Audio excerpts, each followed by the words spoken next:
Bertikai saat menyaksikan hiburan panggung dangdut, seorang pria di Sukabumi, Jawa Barat tewas ditikam sesama penonton. Keluarga korban yang emosi karena pelaku belum tertangkap melampiaskannya dengan merusak rumah dan warung yang dituding milik pelaku.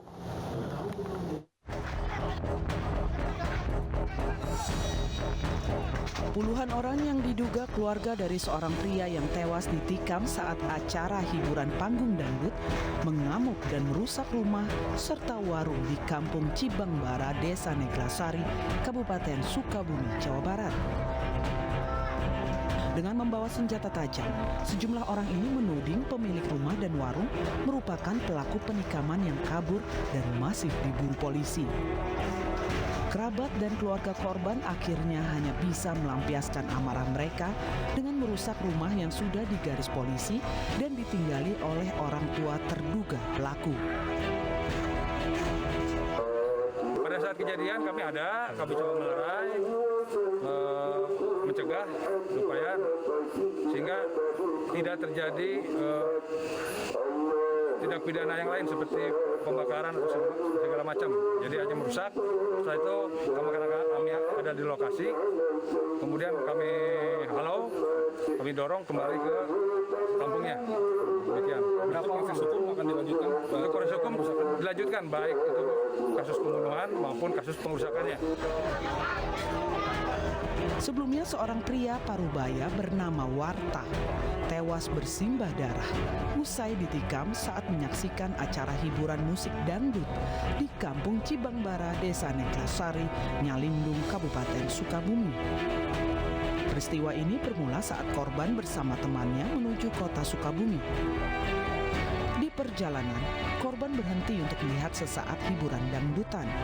Namun di lokasi, korban bersitegang dengan warga sekitar yang berujung dengan tewasnya korban.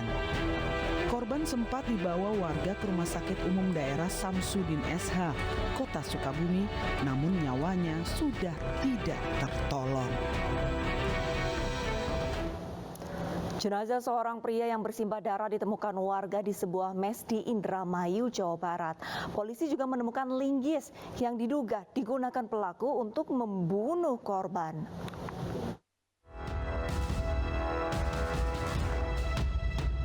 Di kamar sepetak ini jenazah Royan Fauzan Azim ditemukan.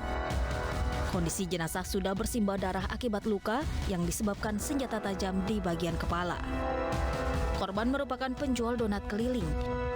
Ia tinggal di kamar mes Kecamatan Jatibarang, Indramayu, Jawa Barat. Kesehariannya ngapain aja sih Bu Rian? Ya jualan donat. Jualan donat sama ngajar-ngaji itu ya? Ngajar-ngaji, ya orangnya terlalu diam, pendiam banget, nggak banyak ngomong apa, enggak. Kalau udah ini paling ketawa-ketawa aja, kata orang. Petugas kepolisian yang datang ke lokasi langsung melakukan olah TKP dan meminta keterangan saksi-saksi.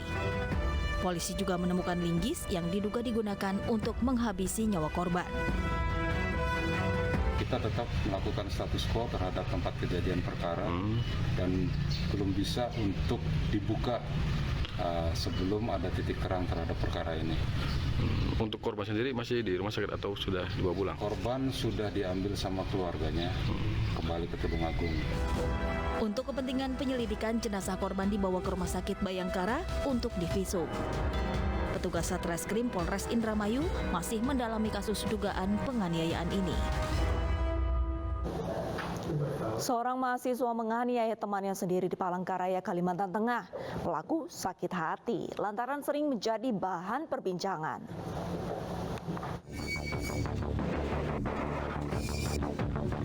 Polisi menangkap seorang mahasiswa di Palangkaraya, Kalimantan Tengah. Pemuda berusia 24 tahun ini ditangkap karena menganiaya tetangganya yang juga masih mahasiswa. Korban dianiaya dengan menggunakan gunting hingga terluka di bagian leher dan dada.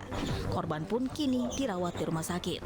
Motif penusukan diduga karena pelaku sakit hati akibat sering menjadi bahan pembicaraan korban. Pelaku melakukan aksinya di rumah barak Jalan Sisinga Mangaraja 3, Palangkaraya. Jadi karena sering mendengar korban ini dirasa dia ngomongin tersangka gitu loh. Jadi timbul sakit hatinya. kok korban ini katanya sering ngomongin dia, itu hanya perasaan dia.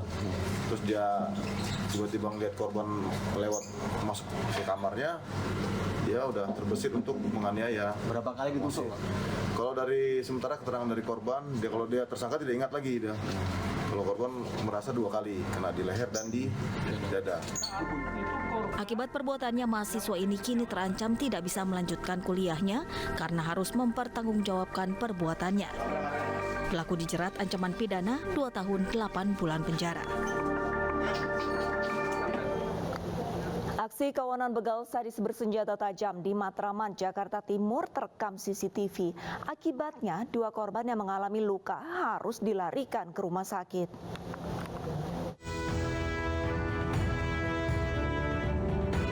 Aksi begal sadis terjadi di Jalan Skip, Matraman, Jakarta Timur, Senin dini hari. Pelaku yang berjumlah 3 orang meminta paksa ponsel milik korban yang berada di sebuah warung.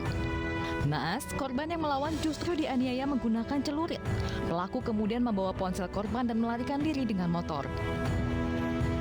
Kawanan begal sadis ini juga diketahui melancarkan aksinya di 2 lokasi lainnya. Dari 3 korban, 2 diantaranya mengalami luka di kepala dan badan. Keluar rame-rame ada apa nih? Gitu aja. Cuman katanya yang punya warung itu kena begal. Apa Pak begal kan? Dibacok gitu Pak. Iya celurit. Dia kan minta duit. Terus katanya itu nggak ada. Ada HP di depan tuh. Mejanya dia ambil. Saat ini para korban telah melaporkan kejadian ini ke petugas kepolisian.